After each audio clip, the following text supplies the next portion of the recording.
Hey, do you guys believe in ghosts? What about aliens? What about UFOs? What about Bigfoot? Do you believe in the Mandela effect? Do you believe in multiple dimensions or crossing over into some other reality? I'm going to briefly touch on these topics for a moment because I thought it was kind of fun. Something I was thinking about last week. I don't really talk about these things. Ghosts and spiritual, the nature of things that are outside of our realm of understanding that people claim exist. And it's not that I'm not fascinated by them. It's actually a topic that I used to discuss quite a bit earlier on my channel. And I guess right now I'm kind of thinking, why don't I talk about these things anymore? I'm trying to process why at the same time because it just came to mind. I think it has to do with the fact that it brings out people who absolutely don't believe in anything, and then the people who absolutely believe in everything. Something I've noticed, a recurring pattern of people who believe in particular, types of ghosts or whatnot, will also believe in everything else supernatural. Which I don't really like that word supernatural because it's not in my vocabulary because of the fact that I don't believe supernatural is even a word that should exist. Yes. The reason is because everything that exists within nature is natural. We may not understand it. If you were standing next to, if you held an orb of, metal and all of a sudden your hand started burning and you died pretty soon, a person could attribute it to supernatural causes, or it could just be a fucking giant ball of cesium, some nuclear fissile material. You can't see the radiation, so you don't know. In the past, that would be considered somehow supernatural death, right? A bunch of people die and they're too close to something that they don't understand, or breathing a gas that people believed was some sort of a, released by the devil or the pits of hell. It's interesting. We have these two conditions called, they occur to all of us. One is pareidolia and one is apophenia.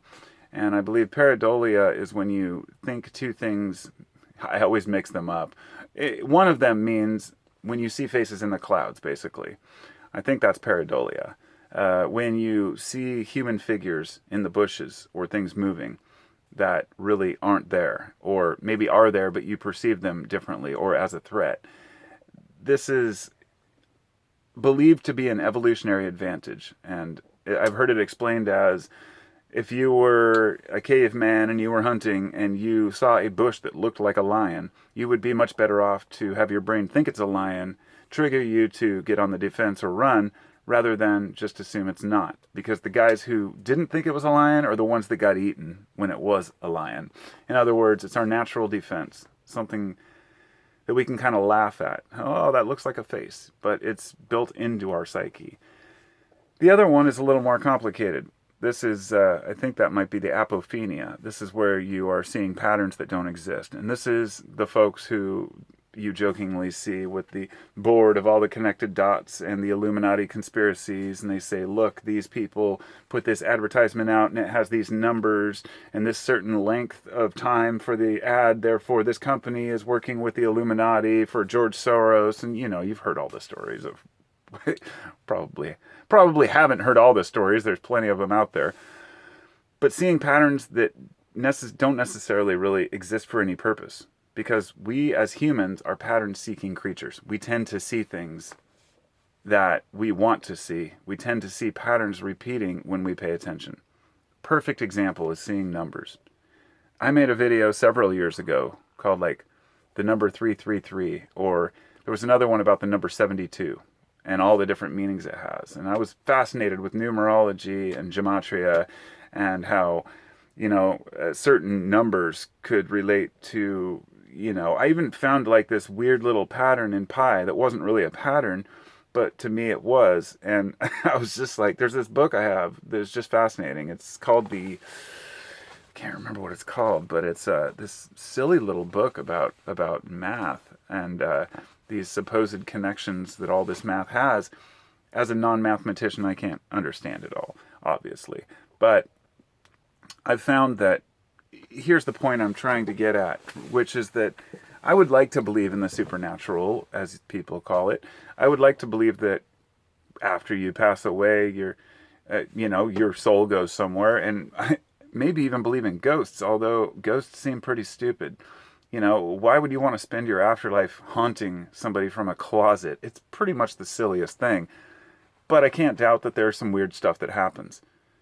And people who are just, your average citizen who you wouldn't think would even report it, and even the most convincing stories are the ones who are people who don't want to report it, but are forced to for some reason or not. The old farmer who has never, wouldn't compromise his integrity, sees a Bigfoot on his property, and all of a sudden everybody believes him, therefore it's a credible story. But this is where apophenia and pareidolia come in. But also, another component of this, sleep paralysis. And I'm only going to touch on this briefly, but if you've ever had it, you know how crazy it is. I had it briefly when I was out camping, and sitting in a chair, hallucinating while awake was a very strange experience. For some people, there are two types of this, and one of them is there's one that happens as you're falling asleep, and there's another one that happens just as you're waking up. And often when people wake up, they won't wake up fully. They'll open their eyes, but they can't move, and they call it sleep paralysis. And during this time, people will often see a person in their room that will come up to the bed, climb onto the bed, and lay on their chest, or sit on their chest, rather. And for a lot of people, it's usually often a woman. For men, they see this gross-looking woman sitting on their chest, and there's nothing they can do, and they can't move. In the past, this was attributed to demons and possession, all kinds of things. It's called the succubus, if you will, and I'm sure you've heard that term. But this comes down to sleep paralysis. People have these experiences where they think something is so real that they swear that it actually happened to them, but it didn't. I don't know how many of you have ever had a dream that you, later in life, something happened that brought back that deja vu, and you thought, oh, I've done this before. Wait, no, that was a dream. Life is complicated, and our memories are faulty. But it was only over the last 5 to 10 years that we've started to dismiss eyewitness testimony in court. Eyewitness testimony was considered the best testimony for a long time. Now we find out that the human mind is completely flawed when it comes to memory. So therefore, when you're remembering seeing a figure in the woods or something that looked like a ghost, people start saying, did it have these attributes? Well, maybe. And then you start to remember the story differently than it happened. We've all done this on many different stories. I don't know how many of you have ever told a story and then somebody's like, dude, that happened to me. And like, oh yeah, that was a story you told me.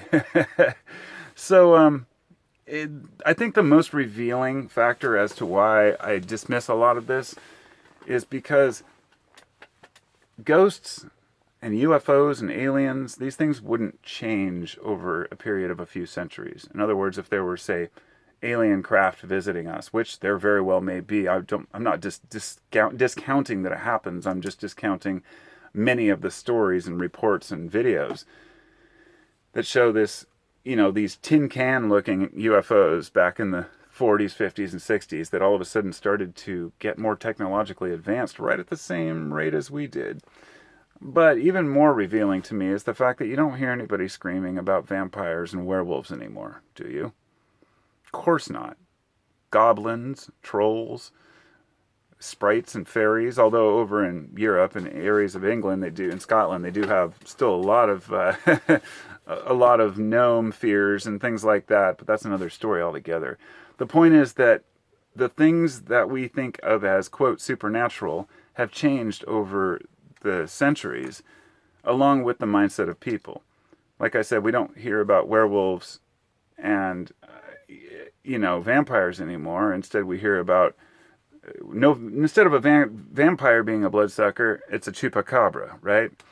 And instead of seeing werewolves, we see Dogman now, right? Before Dogman, it was Bigfoot. Now it's Bigfoot and Dogman. And there are all these different, new type crazy things popping up, and all of a sudden everybody's seen this thing.